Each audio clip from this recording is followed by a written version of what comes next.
Next, on Currents News, President Trump comes out swinging. This is what the end result is. A day after beating impeachment, he's talking tough and driving his re-election campaign into high gear. Despite being in a wheelchair, one basketball coach remains dedicated to the sport he loves, and he's inspiring his young players. I'm Tim Harfman, and I'll share his story coming up. Fighting for justice against the global crisis of human trafficking. It's part 4 of our Currents News special series, Human Trafficking Exposed. And that deadly virus sparking fear around the world is getting worse, and Chinese Catholics need help right away. Your news starts right now.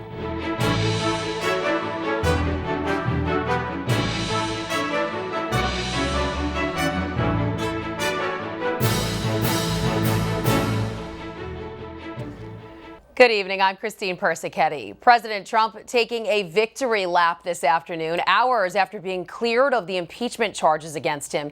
He's also launching a no-holds-barred attack on critics as he revs up the drive for re-election. Camila Bernal has the latest from Washington.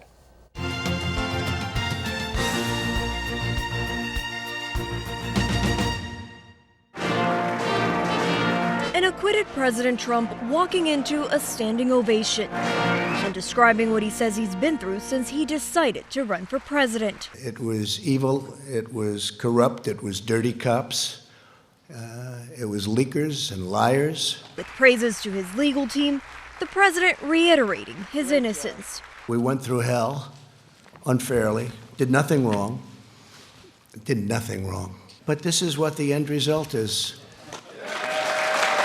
But over at Capitol Hill, a very different message. You're impeached forever. You're never getting rid of that scar. Speaker Nancy Pelosi saying the House will continue with oversight. You were impeached for undermining the security of our country, jeopardizing the integrity of our elections, and violating the Constitution of the United States. The bad blood between the two with no end in sight. Nancy Pelosi is a horrible person. And she wanted to impeach a long time ago when she said, I pray for the president. I pray for the president. She didn't pray. I pray hard for him because he's so off the track of our Constitution. He really needs our prayers. So he can say whatever he wants. In Washington, Camila Bernal, Currents News. Before the White House event, the president spoke at this morning's National Prayer Breakfast. He again demanded that public schools allow kids to pray. To protect faith communities, I have taken historic action to defend religious liberty, including the constitutional right to pray in public schools. Those actions include warning public school administrators they'll lose federal money if students are prevented from sharing their faith. In the middle of this roller coaster week this election season, the U.S. bishops are giving you a guide on voting your conscience, coming out for the first time with videos. Here to talk more about them is the national correspondent for the Tablet and Crux, Christopher White. Christopher, thank you for joining us. And I want to start with a poignant message in the videos by the head of the U.S. Conference of Catholic Bishops, Archbishop Jose Gomez. Let's listen to that one first. We are not aligned with any party, but we shine the light of our faith to influence parties to which we may belong, as well as our elected officials and those in our communities. So I want to know, why do you think the bishops focus on the issues rather than looking at the candidates themselves? Yeah, so the bishops themselves are nonpartisan players, or at least they're strongly encouraged to be. As Catholics, the Catholic vote, whatever you want to make of that, is pretty much evenly split between Republicans and Democrats. And as bishops, they have to represent all of their flock. And so I think, they try to sort of just constantly draw people back to the principles of the faith rather than particular political candidates. All right, those videos looked at a lot of topics, including abortion, and let's hear what Archbishop Joseph Naumann had to say about that. Human life is sacred. The dignity of the human person is the foundation of a moral vision of society. Can you talk a little bit about other topics the bishops mentioned in those videos? Yeah, so Archbishop Naumann is the chair of the U.S. Bishops' Pro-Life Committee, so of course he's wanting to talk about human life. Of course, welcoming refugees and fighting racism are huge issues for the bishops right now, especially on the migration and refugee front. It's something they're very united about and want Catholics to be engaged on. All right, the videos were based on a document the bishops created called Forming Consciences for Faithful Citizenship. At last November's meeting, some of the bishops raised concerns that the document still states that abortion is the preeminent priority of the conference. Can you break down both sides of that argument for us? Yeah, so basically what you have here is the document hasn't been fully updated since 2015. You know, that was just 2 years into the Francis papacy. Right. And what some bishops have said is, look, Pope Francis has continually said that yes, we have to fight for human life, but we have to understand that is not just about abortion, but it's all issues: human trafficking, migration, death penalty, etc. Others saying no, we've got a deep tradition of sort of saying life begins at conception. Let's start there and prioritize that issue.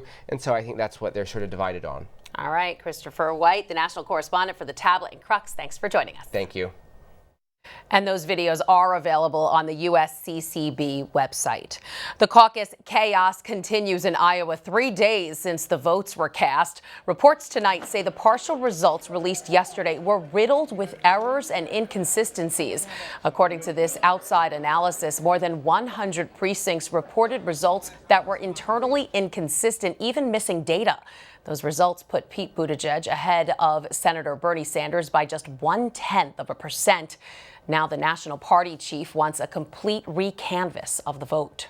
Pope Francis is highly critical on what's bound to be a hot topic in our presidential election: tax cuts. He's saying breaks for the rich are sinful. Las estructuras de pecado hoy incluyen repetidos recortes de impuestos para las personas más ricas, justificados muchas veces en nombre de la inversión y desarrollo. Francis is also pointing out the gap between rich and poor is the largest in history. That deadly new virus from China is getting worse tonight. The bad news coming from the doctor who's heading up the worldwide fight against the outbreak. In the last 24 hours, we had the most cases in a single day since the outbreak started. And word tonight that the Chinese whistleblower doctor who first sounded the alarm about this virus has died from the illness. And 2 more people in New York are under quarantine tonight after showing virus symptoms. They join 2 others in the city who are being tested for the disease. At the same time, other Americans are being sent to military bases after being evacuated from China. Daryl Forges reports. More evacuations from China are coming. They will be quarantined for 14 days at facilities in San Antonio, Texas, and Omaha, Nebraska. We're prepared for as many as 250 passengers. It could be less than that. Some Americans are already quarantined in California, including the Roth family. Here you see long lines as a family left Wuhan on Tuesday. Once the family arrived in California, they were given a tub of toys and sacks of food. And if anyone is found ill, they're going to be immediately transported to a local hospital for isolation with conditions that will help prevent spread. As the outbreak continues to spread, the World Health Organization now requesting $675 million from the global community to combat the virus. Our message to the international community is invest today or pay more later. Coronavirus test kits capable of testing more than 300,000 patients will be distributed by the CDC. Half will go to the labs in the U.S., the others to the international labs. And I think our thought and worry is always pandemic influenza, and so we have the resources and the skills ready to act. Daryl Forges, Currents News.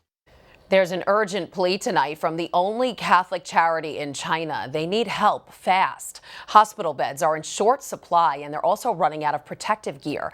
Jindae Charities says medical supplies such as face masks and goggles are dangerously lacking. As we first reported on Currents News, the Vatican has already sent some 700,000 protective masks to China.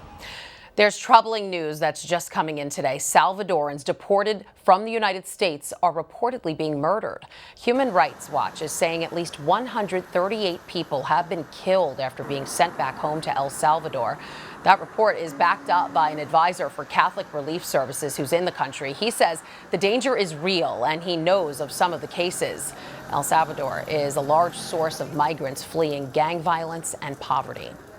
The immigration fight between the White House and New York is escalating tonight. From now on, New Yorkers can't sign up for the so-called global entry program and other measures that speed travelers through security lines at airports. The administration is making the move because the new state law is preventing the feds from getting access to DMV records and checking up on undocumented immigrants. The trip is the longest on record, and tonight, American astronaut CHRISTINA is back on planet Earth.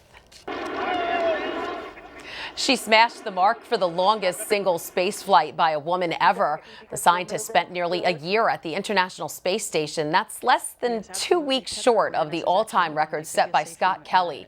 The mission gauged the impact of space travel on the human body as they plan for a trip to Mars. He's never been in space, but an amazing man in the Brooklyn diocese is accomplishing a very special feat of his own. And he, too, is a great inspiration for kids. Currents News' Tim Harfman has the story.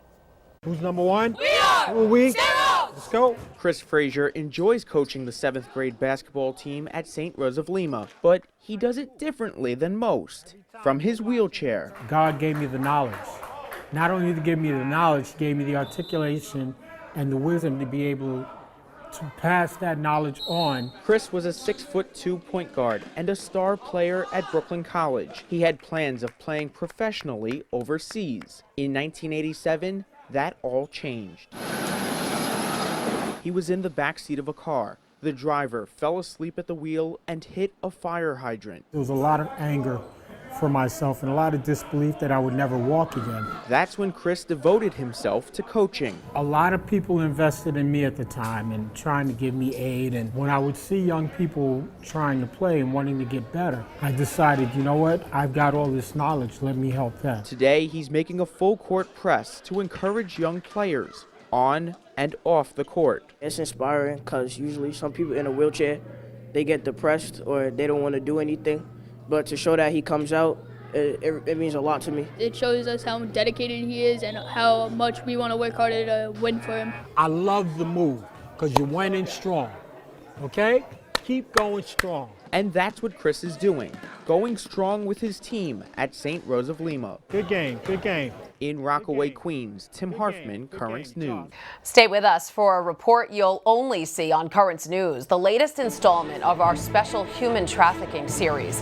From sexual slavery to forced labor and forced marriage, the global crisis is now hitting record highs. We'll tell you about that and the people fighting for justice in what Pope Francis calls a crime against humanity.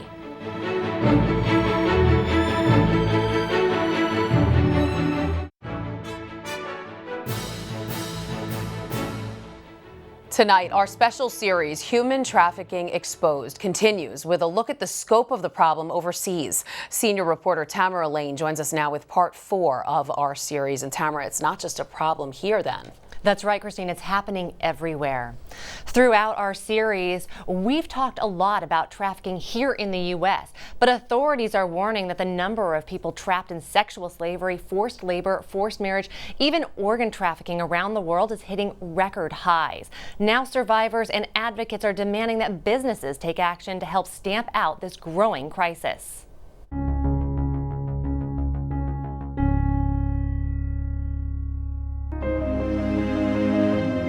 Around the world, human trafficking has reached horrific new heights.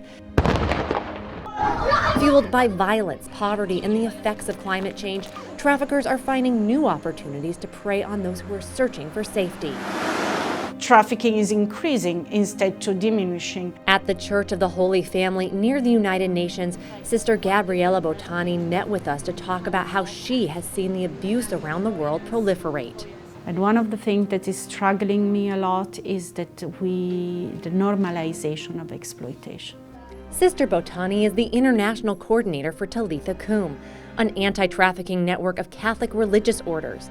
Pope Francis recently acknowledged the impact of their work at an exhibit at the Vatican. Pictures of human suffering and triumph, men, women, and children touched by the tireless efforts of women of faith. We will rescue all of you.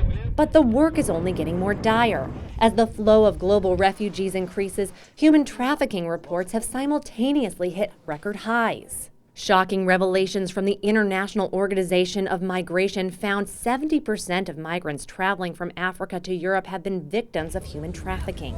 We are in a social economic model where freedom is more connected to the money. And in the obscene world of underground exploitation, nothing is sacred. Forced marriage, another tactic used to deceive the vulnerable. A decade ago, Anza never thought she would be speaking on the world stage at the United Nations. Getting married to a man is the only respectable way to survive in those societies. She's a survivor determined to shed light on the clandestine market of women being sold into non-consensual marriages. So as soon as a girl reaches to the age where, she should be married, they would just, force her into marriage. Girls forced to marry men who have already taken multiple wives. Because they understand this is one of the weaknesses of these societies, where girls have to have a male head of the family in form of their brother, father, or husband. That's not normal to give a 12-year girl to be married with a 70 or 14 or 50 years old man. And then there are the fake marriages that lead to massage parlors, where girls are held against their will and sexually exploited. Most of them, they have to service like 20 to 30 men a day. So these are some of the places where these victims are sent. Globally, over 15 million victims are forced into unholy unions, a staggering number second only to forced labor, which affects an estimated 24.9 million people. And though trafficking is seen as a black market, it has a way of seeping into legitimate businesses. They unknowingly are contributing to forced labor, human trafficking, modern slavery, sex trafficking. That's Desmond Tutu. For over 4 decades, Reverend David Schilling has traveled the world working with businesses to protect human rights.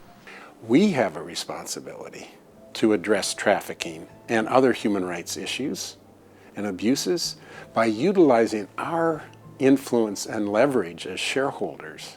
We block the door, so we're arrested. Together, the ICCR has 300 faith-driven members that want to see human dignity at the forefront of business values. Sister Pat Daly is one of those members. After a long history of work with companies on human rights, we realized that human trafficking was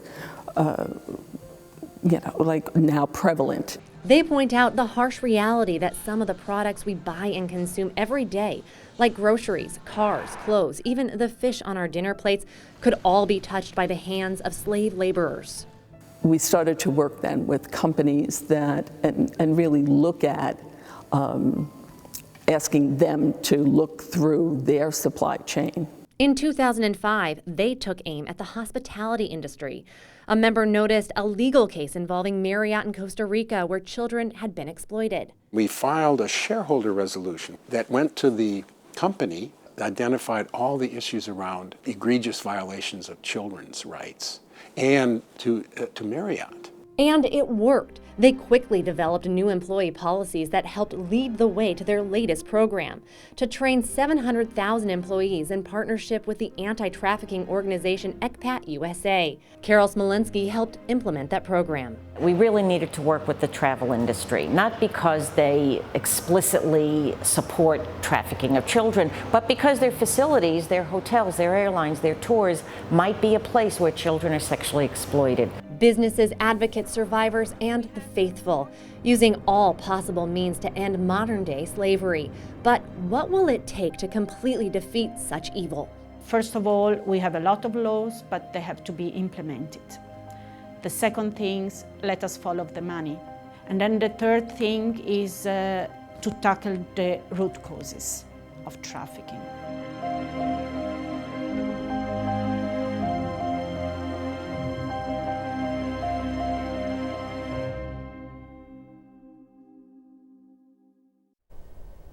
Businesses like the hospitality industry continue to make strides, and now major airlines are also training their employees to spot potential trafficking victims, looking for signs like a passenger not being in control of their own boarding pass or money, or if they seem disoriented or lost.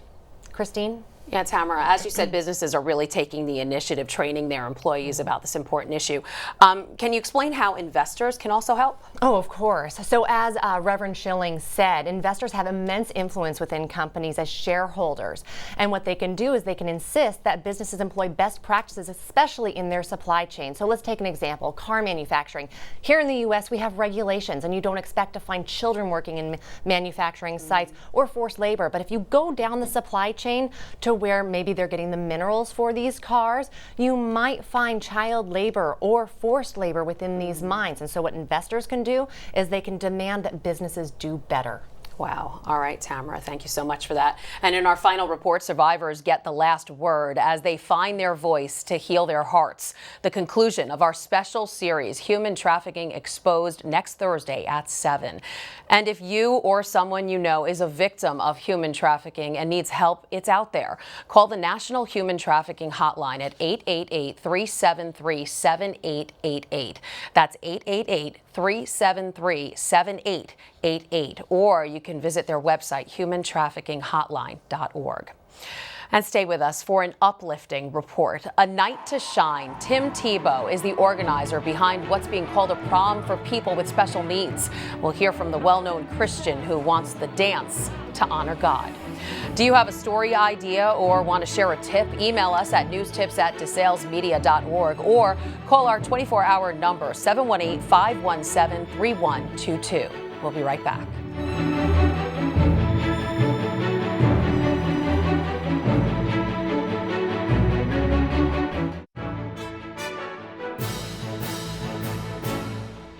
Finally tonight, oh, what a night in Rome, a night to shine. Well-known Christian Tim Tebow putting on a prom for people with special needs. Melissa BUTZ reports from the dance floor. Just 2 weeks after getting married, former Heisman Trophy winner Tim Tebow and wife Miss Universe 2017 Demi made a surprise visit in Rome at the event that led to them meeting.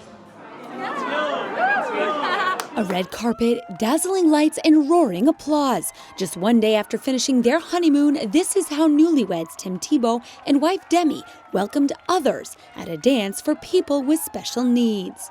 It's called Night to Shine and is in its 6th year, all sponsored by the Tim Tebow Foundation. We finished our honeymoon and we flew right to Night to Shine. It's just that important to us and so meaningful. We met through Night to Shine because Demi was invited to Night to Shine in South Africa, and Demi had a half-sister with special needs that unfortunately passed away a few months ago. In the end, it was those two that brought us together, and to be here in Rome tonight at the first ever Night to Shine in Rome in Italy is just so wonderful. Including Rome, red carpets line church and event halls in 34 countries with 720 events worldwide. The couple's unified goal for each dance is to remind every attendee they are important and valuable. It's not my thing, it's not her thing, it's our thing, and it's our purpose. Tim and Demi try to go to as many events as they can around the world, but it's on the dance floor where all cultural, linguistic, and physical differences disappear into the night. Yesterday they were in Albania, today in Rome, and tomorrow another surprise European city before they start making their way throughout the United States, keeping helping others as a key part to their marriage. In Rome, Melissa BUTZ, Currents News. So great. That is Currents News. I'm Christine Persichetti. Thank you for joining us because we are putting your faith in the news. Hope to see you again next time.